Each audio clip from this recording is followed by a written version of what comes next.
नमस्कार दोस्तों, हमारी आज की कहानी का नाम है हिदायत। नई नवेली दुल्हन प्रियंका को सुधा जी अपने घर के सारे कायदे कानून समझा रही थी।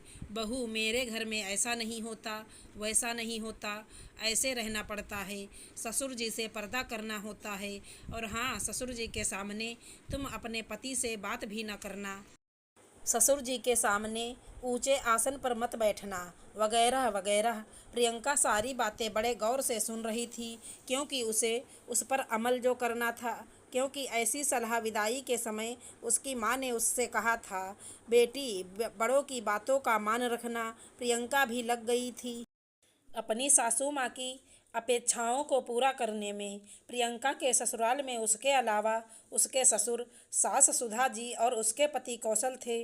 कुल मिलाकर सदस्यों की संख्या 4 थी, यानी परिवार छोटा था। प्रियंका ऐसे तो सर पर पल्लू ही रखती थी, लेकिन जब भी ससुर जी आसपास होते वो घूंघट कर लेती। आखिर सासू माँ की सख्त हिदायत जो थी। एक दिन शाम को सासू माँ अपनी किसी सहेली के घर गई हुई थी, तो घर में प्रियंका और उसके ससुर जी ही थे। ससुर जी टीवी देख रहे थे और बाहर का मौसम खुशनुमा था। मध्यम मध्यम हवाएं चल रही थी, छोटे छोटे बादल आसमान में सैर कर रहे थे। तो प्रियंका बाहर लान में बैठ गई। थोड़ी देर में टीवी बंद करके ससुर जी भी लान में आकर दूसरी कुर्सी पर बैठ गए और बोले, बाहर का मौसम बहुत अच्छा है ना। प्रियंका झट से कुर्सी से उठी और घूंघट करते हुए अंदर चली गई। थोड़ी देर बाद कौशल भी ऑफिस से आ गए। कौशल की आदत थी घर पहुंचते ही टीवी ऑन करना और न्यूज़ देखना, तो आदत के अनुसार उसने टीवी ऑन किया और सोफे पर बैठ गया। प्रियंका किचन में जाकर कौशल के लिए पानी ले आई और वहीं सोफे पर कौशल के बगल में बैठ गई और टीवी देखते हुए दोनों में कुछ बातें भी शुरू हो गईं। दोनों हंसते खिलखिलाते बातें कर रहे थे कि तभी फिर ससुर जी बाहर से उठकर आए और दूसरे सोफे पर धम्म से बैठ गए। प्रियंका को बड़ी शर्म आई और सासू जी की भी सख्त हिदायत थी कि ससुर जी के सामने पति से बात मत करना, तो वो जल्दी से सर पर पल्लू रख घूंघट करते हुए वो अपने कमरे में चली गई। ऐसा अक्सर ही ससुर जी करने लगे। प्रियंका चाहे अपनी सासू माँ के पास बैठी हो या अपने पति कौशल के साथ हो या अकेली, अक्सर ही ससुर जी उनके बीच आकर बैठ जाते। और तो और, जब वो किचन में खाना बना रही होती तो ससुर जी खुद पानी लेने आ जाते। प्रियंका को बहुत अटपटा लगता। आखिर कितना पर्दा करे वो, या तो इस पर्दे को तोड़ दिया जाए या दोनों तरफ से निभाया जाए। महीनों बीत गए। प्रियंका बहुत परेशान थी ससुर जी की ऐसी हरकतों से, लेकिन इस समस्या को सुलझाने का वो रास्ता ढूंढने लगी। एक दिन सुधा जी मंदिर से लौटी तो देखा प्रियंका बिना घूंघट किए दिन के खाने की तैयारियों में लगी थी। सामने ससुर जी बैठे हुए थे। सुधा जी का पारा हाई हो गया। वो प्रियंका पर चिल्लाने लगी, प्रियंका, तुम्हें शर्म नहीं आती?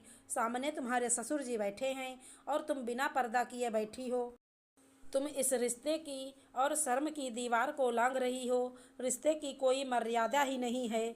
मैं नहीं, ससुर जी खुद इस शर्म की दीवार और रिश्ते की मर्यादा को लांघ रहे हैं। सासू माँ, सिर्फ मेरे पर्दा करने से रिश्ते की मर्यादा नहीं बची रह सकती। सिर्फ बहू के ही पर्दा करने से कुछ नहीं होगा।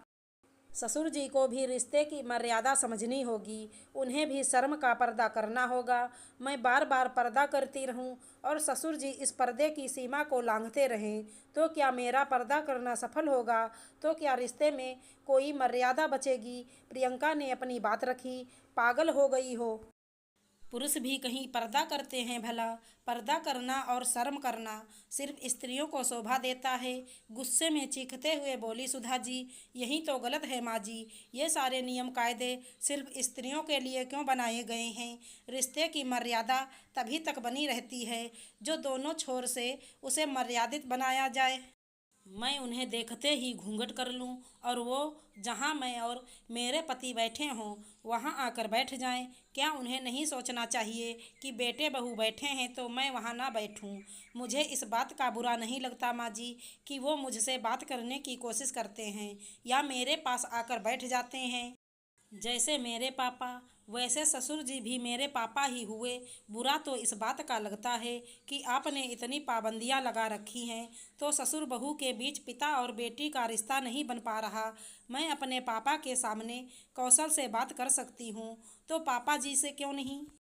मुझे आपके बनाए नियम गलत लगते हैं सासू माँ। सासू माँ, रिश्तों की मर्यादा नज़रों में होनी चाहिए। दिल में रिश्तों का सम्मान होना चाहिए, घूंघट का पर्दा नहीं। प्रियंका ने जोर देते हुए कहा। सासू जी को अपनी गलती का एहसास हो चुका था और प्रियंका के आवाज़ उठाने का परिणाम यह हुआ। प्रियंका को घूंघट से छुटकारा मिल गया और सुधा जी ने प्रियंका को अपने ससुर से बात करने की भी इजाज़त दे दी। आशा करती हूँ हमारी कहानी अच्छी लगी होगी। धन्यवाद दोस्तों।